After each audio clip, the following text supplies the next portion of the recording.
J'ai voulu essayer de réfléchir par rapport à la problématique que nous avons au niveau de l'équipe nationale féminine.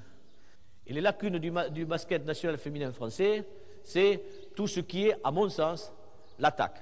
Et le tir ne fait partie que d'une partie de l'attaque. C'est peut-être la partie finale, mais je crois qu'il est aussi important de parler de ce qui précède, de tout ce qui est le jeu de démarquage, de tout ce qui est le jeu de passe, forcément, hein, pour quand on va parler du tir. Et que parler du tir en soi, ça me paraît tout à fait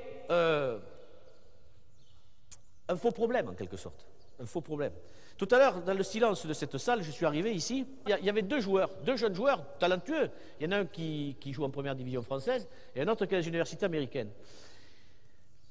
Et je regarde les joueurs marquer des paniers. Hein. Ça, ils marquaient des paniers, je peux vous dire qu'ils marquaient des paniers. Dans cet emplacement-là, ici à 3 points, il la faisait 14 sur 20. Et je suis arrivé sur la pointe des pieds, j'ai dit, ben, c'est bien, maintenant on va changer un petit peu. Tu vois, tu vas partir de sous le panier, là, et tu vas d'abord courir, recevoir le ballon et tirer pour marquer. Il était fatigué, certainement, du travail qu'il avait fait avant. Mais je peux vous garantir qu'il n'a pas réussi du tout à faire 14 sur 20. Autrement dit, il est, ce joueur-là, comme ça, parce que c'est l'exemple, puisque je m'en sers, hein, bon, il est capable de marquer 14 tirs sur 20 comme ça, là, de pied ferme, mais dès qu'il faut se déplacer, dès qu'il faut se sortir d'un démarquage fictif, puisque en fait c'est contre zéro, il y en a des difficultés. Le problème du basket féminin français, c'est celui-là. On peut très bien avoir des joueurs qui sont capables de marquer des paniers, et en réalité, lorsqu'on les met dans une situation d'entraînement ou dans une situation de jeu, on a beaucoup de difficultés parce que tout ce qui est véritablement le basket, qui est en amont du tir, en définitive, eh bien peut-être que c'est là où est le problème. Tu sors à l'envie, soit du côté gauche, soit du côté droit, mais à l'intérieur de la zone des 2 points, on ne va pas tirer de loin pour débuter, hein, simplement, tu vas essayer de courir d'un côté ou de l'autre. Vas-y. Alors, vas-y, continue.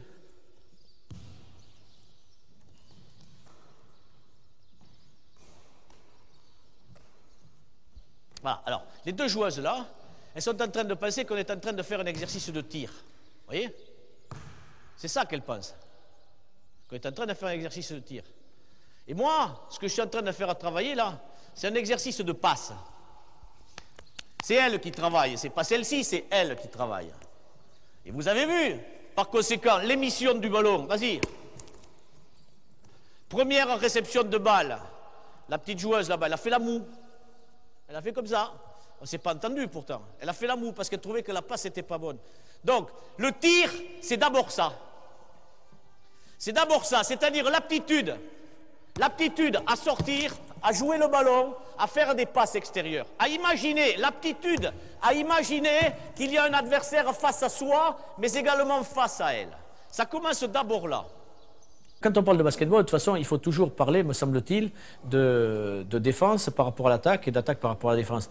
Là, il en est de même par rapport au tir, c'est-à-dire que effectivement, ce sont et des actions de démarquage et des actions de passe qui, en fonction du niveau de jeu, bien entendu, sont préliminaires au tir. Et le tir n'est que la résultante de tout ça. Et à mon avis, tirer pour tirer, c'est un excellent exercice, effectivement, pour un tas d'autres raisons, mais ce n'est pas un exercice qui peut être aussi efficace que lorsqu'on l'inclut et lorsqu'on a le soin du démarquage et de la passe préliminaire. Tu vas faire une passe à terre, de telle sorte que toi tu sois en position bien fléchie, recevoir le ballon, les coudes écartés, recevoir bien le ballon en position fléchie, et simplement feinter côté gauche et aller tirer côté droit en te retournant sans dribbler. Voilà, ça y est, tu y es. Vas-y, hop, voilà. À toi, suivant, c'est parti, go. Allez, on essaie de s'échauffer.